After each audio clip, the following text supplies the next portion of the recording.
We all know that saving money is important. We know it'll help with financial security in our future, that it's good to keep some money away in order to afford better things in life. Most people are also well aware of how important saving is as a safety net. This is in case something goes wrong in our life and we need some support. We need a backstop to just pay our way for a while until we can get our situation resolved. However, most young adults fail to put this into practice. Statistics I've read in the UK shows that 53% of young adults, which are 22 to 29 years old, have no savings whatsoever, which is less than £1,000, I think. They live paycheck to paycheck. If any adversity occurs in their lives, they either have to borrow money from family members, or worse, take out debt to resolve the situation. This video is going to share with you 5 tips to help you save more money for when you really need it, to build a better life for yourself. My first tip is to pay yourself first. This saving tip refers to having a preset amount of income you will set aside each time you get paid each month. The intention is to put this extra income into a savings account or another form of investing portfolio. Allow yourself to only use this money if you are in dire need for it. This can sometimes be hard to execute, but it's a highly important strategy for you to stay disciplined with your savings.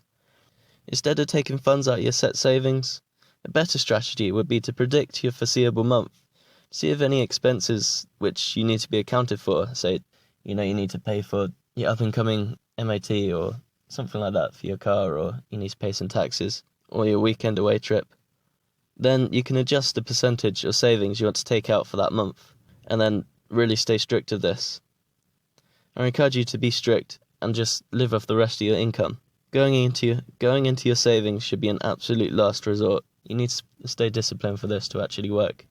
My second tip is don't follow the crowd. In order to be in a better financial situation than others, you're going to have to make more sacrifices than other people. Most people are so attached to the idea that to be cool or socially accepted, they must continue to buy the latest fashion or cool phones or appliances. This is expensive, and this is the main reason why today people have never really put away any real savings. I don't blame them though. Businesses are very clever at creating this impression. For advertising and the use of influencers online, they show off the latest phones and clothes and express this life of luxury as if it's the only way to live in success and happiness. Business marketing is why there is a different fashion collection for each season of the year.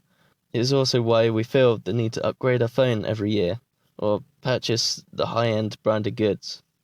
The best thing you can do is just simply be aware of this.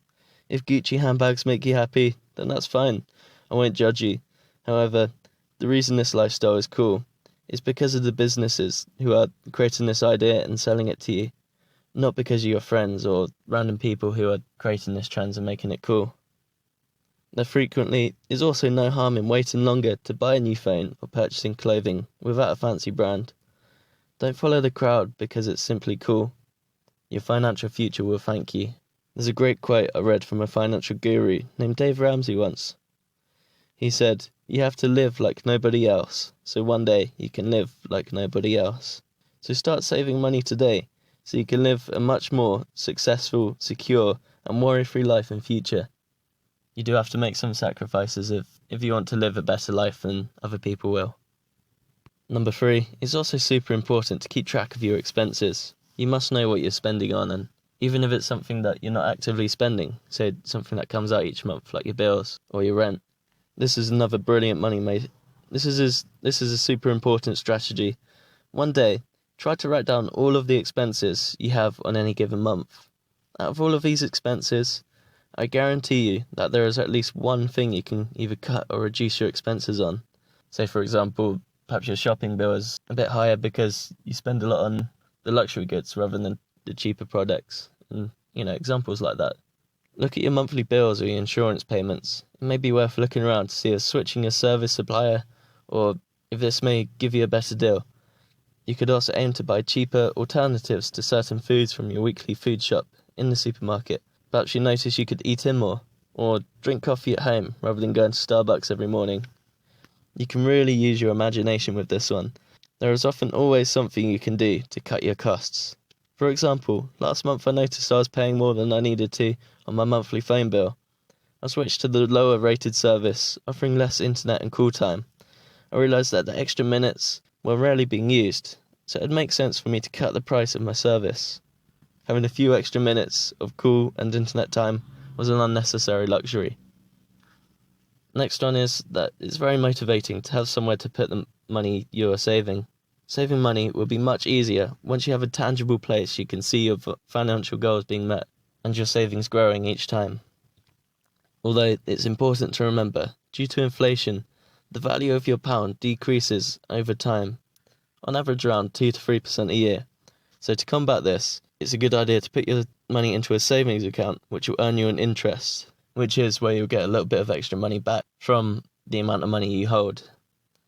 Often with this though, the higher return you get offered in your interest, the more risk that's involved.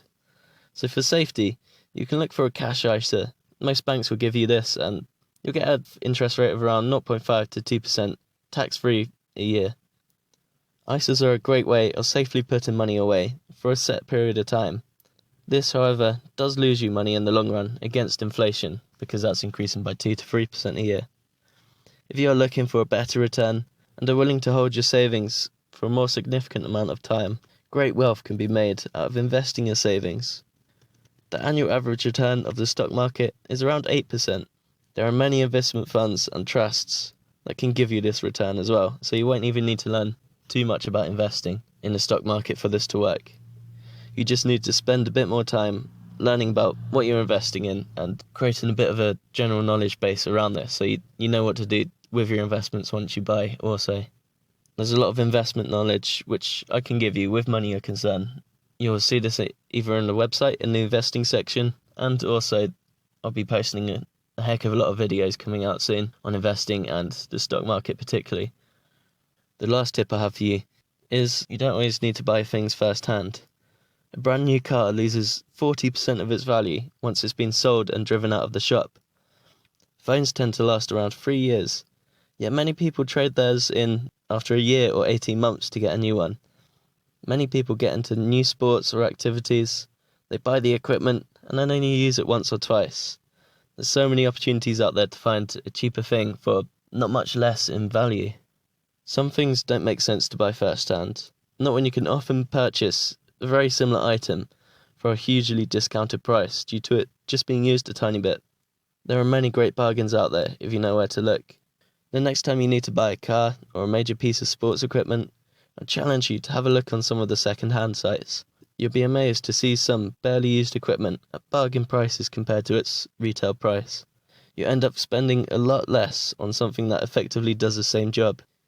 Alternatively, it's also a good idea to take advantage of sales. If a shop has discounts on offer, then this is a good opportunity to stock up on what you potentially will need in the future. So thanks for sticking around to see all 5 tips that I have for you. I hope you found it useful, and as a challenge, I want to set out to you. See if you can pick out at least one tip from here, which you've learned today, and implement it into your own life. Let us know in the comments section below which strategy you will be using to help save you money. If you're looking for a way to make some extra money on the side, you can also check out my £1 a day challenge. In this challenge, I tried to push myself to make at least £1 a day online, with no excuses. This goal is in hopes of increasing that £1 goal to a level where I don't need to work anymore to become financially free. Saving money and investing is a super important supplement to this challenge. So that's the goal. If you can increase your income and save and invest it so you can grow your wealth, then eventually you'll reach amazing levels of wealth. And that's how it's done, really. So thanks for your attention. Stay tuned with Money Are Concern for more tips and strategies on better personal finance and investing. Talk soon.